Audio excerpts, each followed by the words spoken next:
So, you've got the Romeo and Juliet GCSE paper looming, right? Well, over the next few minutes, I'm going to give you the ultimate cheat sheet. We're not just going to study the play, we're going to hack the exam itself and break down exactly what you need to do to get that top grade. So this is the deal. 52 minutes, one single essay, and you don't even get the book with you. Sounds pretty intense, doesn't it? But here's the thing. What if I told you those constraints are actually your secret weapon?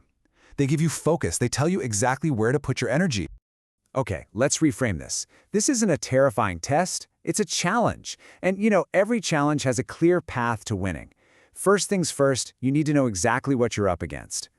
34. Remember that number. I mean, this one single essay holds a massive chunk of your overall grade. So it makes sense to figure out precisely where all those points are coming from, right? Just look at this. A measly 4 marks are for spelling and grammar. That means a whopping 30 marks. 30 are all about your ideas, your analysis of the play. That is where this game is well and truly won or lost. And to win any game, you have to know the rules. In GCSE English, the rules are called assessment objectives, or AOs for short. You should think of them as the examiner's secret checklist. This is literally what they have in front of them when they're marking your paper. And here is that cheat sheet. AO1. That's your main points, your arguments, and making sure you back them up with quotes. AO2, and listen up because this one's the biggie, is all about how Shakespeare does his magic, the language, the structure, all those literary techniques. Then you've got AO3, which is the context. What was going on at the time. And finally, AO4 is just making sure your writing is clear and actually makes sense. Nail these 4, and you're golden. Okay, so we've cracked the code, we know the rules. Now, let's actually build a grade 9 essay from the ground up. This is your practical, step-by-step blueprint for success. Look, every killer essay starts with a killer thesis statement. This is your core argument. It's the big idea that's going to drive everything else you write. Just look at this example here. It's not wishy-washy, it's clear, it's specific, and it basically tells the examiner, hey, this is what I'm about to prove to you. So, you've got your big idea. How do you actually prove it? With perfectly structured paragraphs, that's how. And for that, I want you to think pedal. Seriously, this is your secret weapon. Make your point, give your evidence, that's your quote, name the literary technique, then, and this is the most important part, analyze its effect. And finally, link it all back to your main argument. It's a formula, and trust me, it's foolproof. Okay, a quick word on using those quotes. You can't just drop a quote in and hope for the best. You got to weave it into your own sentence, make it flow. The difference is, honestly, it's huge.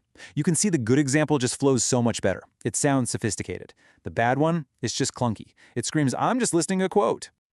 All right, this is maybe the single most important tip I can give you for getting those top marks in AO2. You have to talk about authorial intent. It's not enough to just say, oh, Shakespeare uses a metaphor here. So what? The real question is, why? Why did he choose that specific metaphor to get his point across? What effect did he want to have on his audience? That is the absolute key to deep analysis. Okay, we've talked a lot about what to do, but you know what's just as important? Knowing what not to do. So let's do a quick-fire round of the most common traps students fall into. Seriously, once you know what they are so easy to avoid. Trap number 1, and it's a big one. Don't just retell the plot. The examiner knows the story, I promise. They've read the play hundreds of times. They don't need a summary. They want your ideas, your interpretation. Trap number 2, ignoring the extract they give you. That little chunk of text on the exam paper, it's not a suggestion. It is your mandatory starting point. You absolutely have to dig into that extract in detail first before you talk about anything else in the play. Number 3. This is what I call technique spotting. Just pointing out, oh, that's a simile, literally gets you 0 marks. 0. You have to explain the effect. What does that simile do? How does it make the audience feel or think? And the final trap, don't just dump in random historical facts you memorized. Yeah, it's great you know about Elizabethan fashion, but unless it directly helps you prove your point about, say, Juliet's rebellion, leave it out. It has to be relevant. Okay, let's wrap this up. We're going to bring it all home with your ultimate revision toolkit.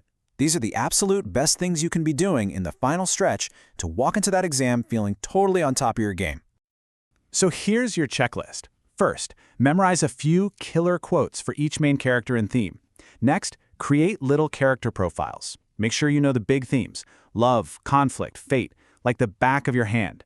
Then, get your hands on past papers and practice under timed conditions. This is non-negotiable. And hey, here's a good excuse to watch a movie. A good film version of the play really helps bring it all to life. And that's it. See? This exam isn't some big mystery. It's not about magic, it's about having a smart strategy. And now you've got one. So go on, you're ready. Go write that perfect essay.